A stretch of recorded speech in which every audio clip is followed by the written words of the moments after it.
Good morning. Good morning. Apologies, everybody. I am 3 minutes late for my 8 o'clock live, and it's great to see you all. And how has your week been? Well, interesting week for everybody, I am sure.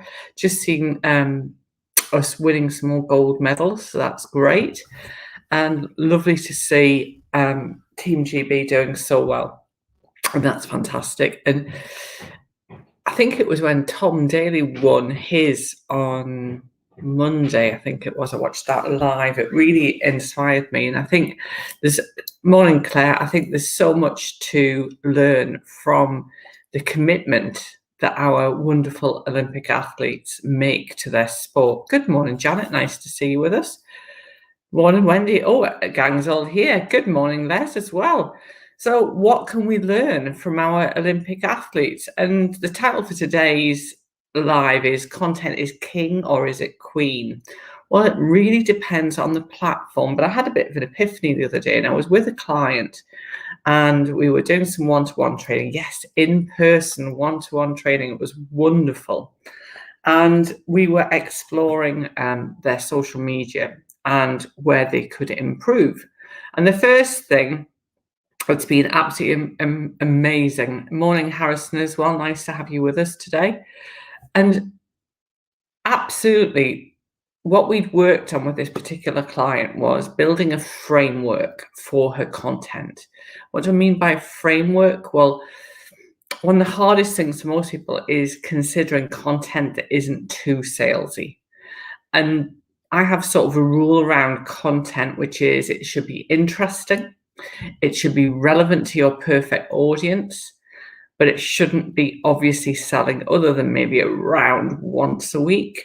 So I did a really interesting thing the other day. I exported all my content from all of my platforms, which was brilliant, really interesting. And I realized the vast majority of what I post are either lives on a Friday, lives on a Tuesday on Instagram, but a huge amount of tips. I promote top tips. So I've now decided to create a load of PDFs with tips for Insta, Facebook, LinkedIn, and Twitter, of course. So think about the collateral that you've already got, because I would bet if you have been consistently posting, apologies, we're about to be joined by my lovely assistant. Good morning. Good morning. She isn't very businesslike, but she likes to come in and say hello to everybody. Hello, Lulu. Hello.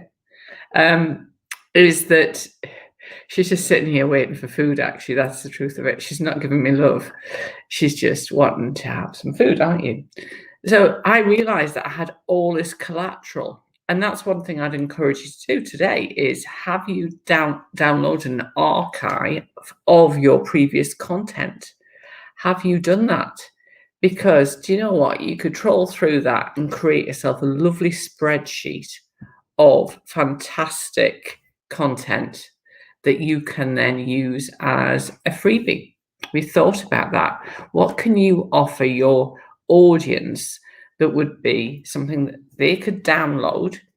And this week, I've actually put myself right out of my comfort zone and I've created a landing page.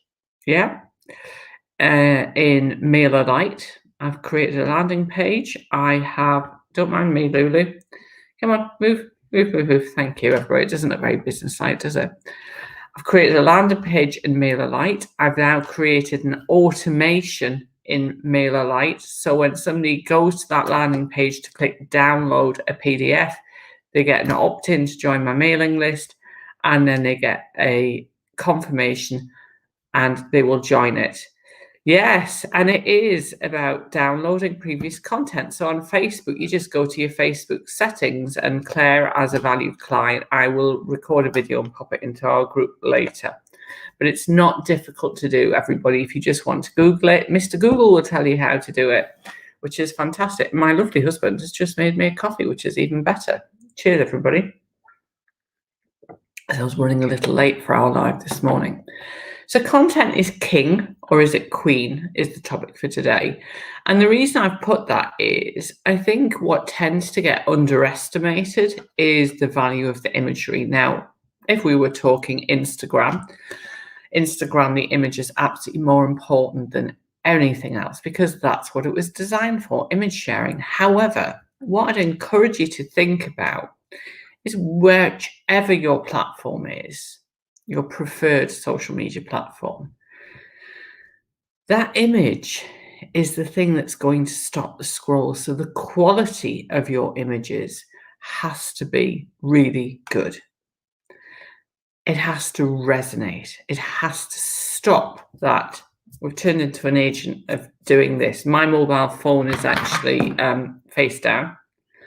There's a load of notifications there that I haven't even looked at yet today. But we do, don't we? We sit and we scroll. Or if you're like me, I scroll and then hide all the adverts because they drive me potty on social media.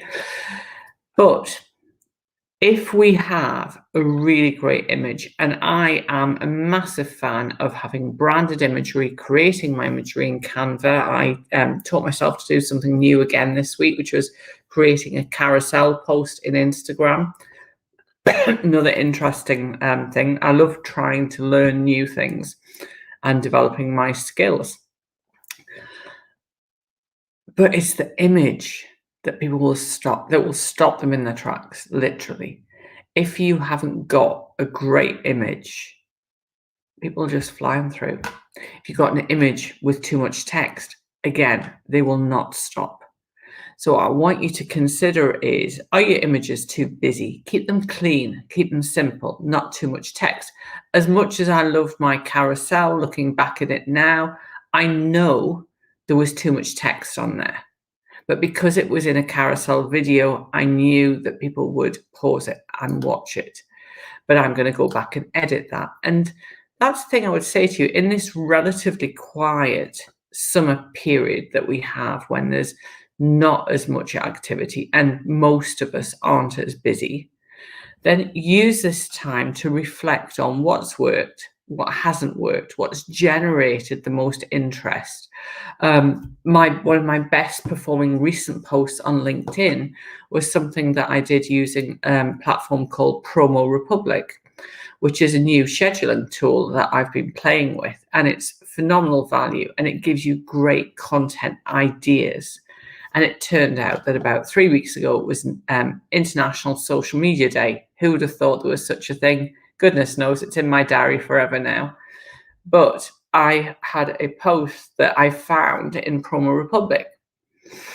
It wasn't one of my lovely branded ones from Canva, but you know what? On LinkedIn, I posted, and here's a really interesting thing. Just because it performs well on LinkedIn doesn't mean to say it's going to perform well on all your other platforms.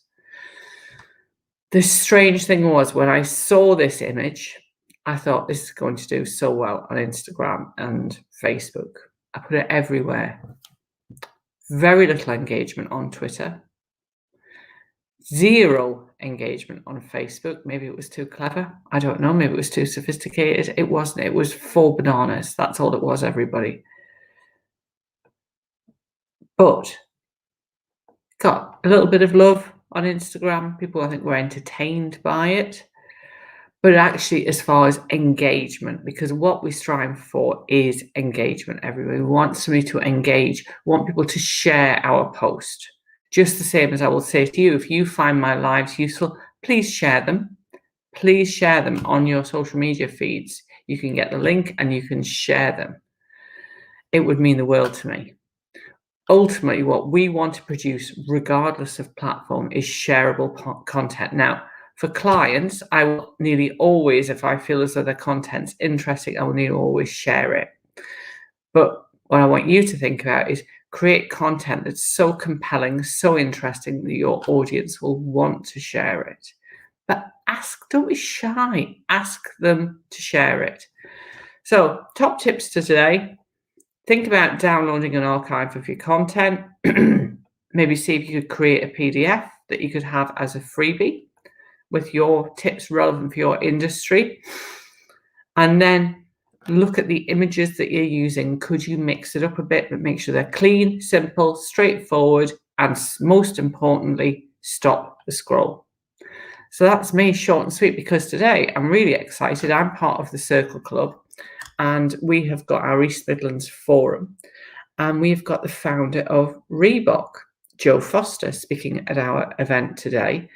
And I'm in the middle of reading Joe's fantastic book, and I'm going to get to ask him some questions, which will be really fun. So I'm really looking forward to hearing him speak about his family and his journey. And Reebok came back from being a sports shoemaker in a back street in Bolton. It's a great book, highly recommend it. And I will see you all next week. Now, I'm changing my live days next week, and I'm just working around that, and I will post an update on my social media feed so you can get to see it. And I'll see you all soon. Have a fabulous Friday and a wonderful weekend.